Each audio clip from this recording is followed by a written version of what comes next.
Primary hypertension accounts for 95% of all cases of hypertension.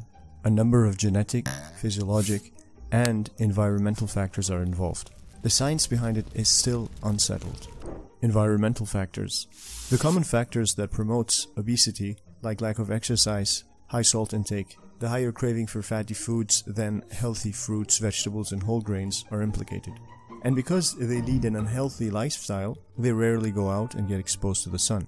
This causes vitamin D deficiency, which is the hormone that regulates gut calcium absorption. This results in hypocalcemia, which is also a risk factor for hypertension. To top that off, chronic stress is an environmental risk factor because it encourages excess smoking, caffeine, and alcohol consumption, all of which are implicated in causing primary hypertension. Also, maternal smoking is a risk factor because the mother's health during gestation plays an important role in the health and well-being of the infant. Not being breastfed is also a risk factor, along with low birth weight, both of which can promote primary hypertension. Ultimately, it is hypothesized that these environmental risk factors activate and overstimulate the sympathetic nervous system, which constricts arterioles, increases cardiac contraction, and expands blood volume through the RAS system, all of which increase blood pressure. It is important to note that when patients present with some of the above risk factors, incorporating lifestyle changes and avoiding them is the most effective management in lowering blood pressure. In fact, it is suggested that lifestyle modifications be the first-line intervention for stage 1 hypertension. Aging-related changes. Aging is a significant physiologic factor in primary hypertension because the body continues to deposit collagen throughout life. And with aging and increased collagen deposition, joints and blood vessels become stiff.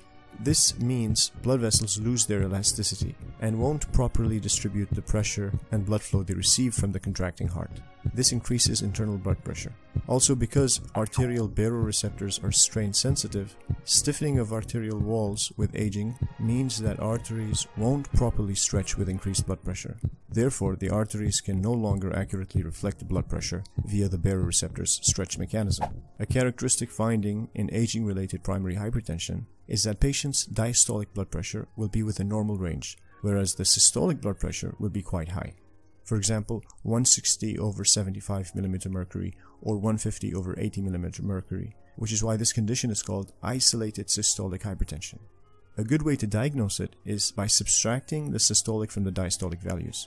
If the result is greater than or equal to 50 mm mercury, then it is classified as isolated systolic hypertension. Mutations. Mutations in genes coding for some enzymes involved in the renin-angiotensin-aldosterone pathway can cause them to be superactive. The RAS is a hormone system that influences the kidneys to increase the absorption of both water and electrolytes to increase blood volume and pressure. Also, mutations in the BMPR2 genes. These genes are normally pro-apoptotic, which means they regulate the organized destruction of cells, specifically, in this case, endothelial cells and arterial smooth muscle cells.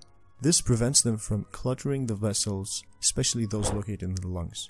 So mutations that inactivate the BMPR2 gene results in a dysregulated proliferation of endothelial and smooth muscle cells of the pulmonary vessels. This progressively causes pulmonary vessel narrowing and hypertension. This condition is called idiopathic or familial pulmonary arterial hypertension. The mean pulmonary arterial pressure will be greater than or equal to 25 mm mercury at rest, where the normal pulmonary artery pressure is less than 20 mm mercury. Most commonly, patients present with difficulty breathing or dyspnea and exercise intolerance in adult women.